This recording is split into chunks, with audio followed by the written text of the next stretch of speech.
So, lads, today there's a couple of games going on.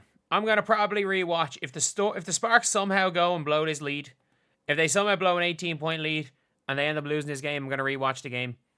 The Aces, I mean, I'm guessing A just stepped up, but the Storm almost got back into this game. Yeah, A just stepped up. She had 10 points at one stage. But they're going to win this game. However, the one game that is just laughable, absolutely laughable, is this game right here. It was a 48-point game. It is the second biggest loss in the history of the WNBA. And I watch back on this. This game could have been 70. Their biggest lead was their biggest lead was 57 points. Like, what is the largest WNBA win of all time? The largest win of all time was 59. The Lynx beating the Indiana Fever. 111-52. And this is a New York Liberty team that decided to take their foot off the gas in the fourth quarter. The New York Liberty could have scored 120 points in this game. Like, Phoebish played 19, Stewie played 22, Jonquil played 23, Sabrina played 18. Sabrina had 18 points in 18 minutes. Natasha Cloud played 20. Like, Rebecca Gardner played 20. Izzy Harrison had more points in this game than she's had on the season. Even Markeisha Davis played. Like, the worst pick by a mile in the 2024 WNBA draft. The worst pick by 100 miles. Like, it is, it was a terrible pick. But Marina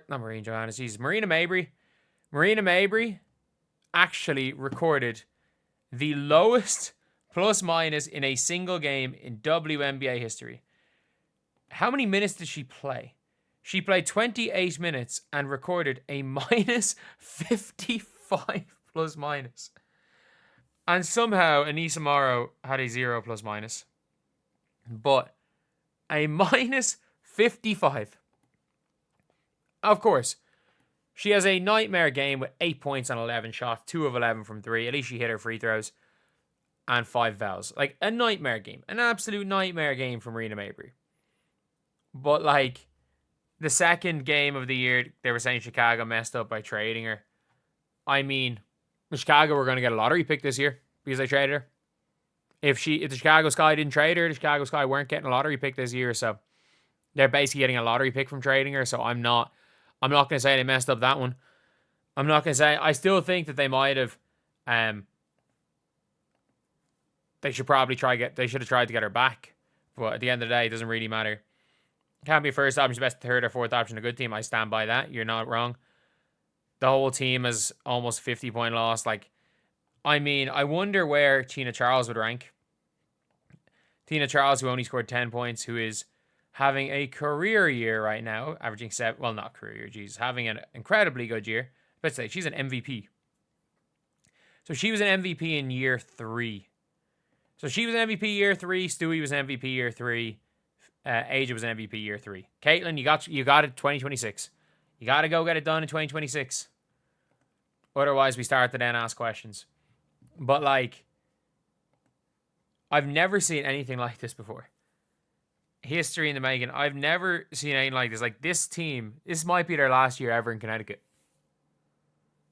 And she goes, and this is the most embarrassing part about this, is that she goes and has 30 on the Fever. She had 30 on the Fever. All I'm going to say is at least the Fever only lost on the buzzer to the Liberty, I guess. But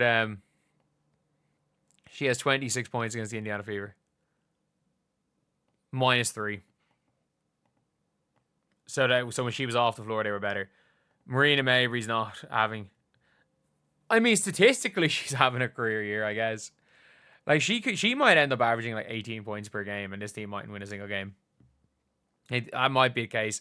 She's pulling a freaking slightly worse version of last year's Arike, where the team absolutely stunk, but Arike's numbers were good. So some people were like, yeah, Arike's been good. Arike's playing well. And I remember watching the Wings, and I'm like, man, Arike's the reason why this team is... Like, she is a major factor in why this team is so garbage. But, yeah, it's a record that nobody wants to hold. It is a record that nobody wants to hold. And this is coming off an off season. And again, it's a record you don't want to hold, especially when you held out a franchise in the off season. You held out a franchise in the off season. And now it's just like, okay, yeah. You have to kind of play well. And in fairness to Marina Mabrey, like, she's been their second best player. Don't know if that's saying much. But she has been their second best player. However, like, a minus 55. A minus 55 is not something I thought we could ever see. I thought it was something we could never see in basketball. And you've now got it like, well, not that you could see, in a 40-minute game. And the fact is that it could arguably have been worse. I don't know whether or not she was on the floor towards the end of the game. But if she was on the floor towards the end of the game, it could have been worse. It could have been worse. Like,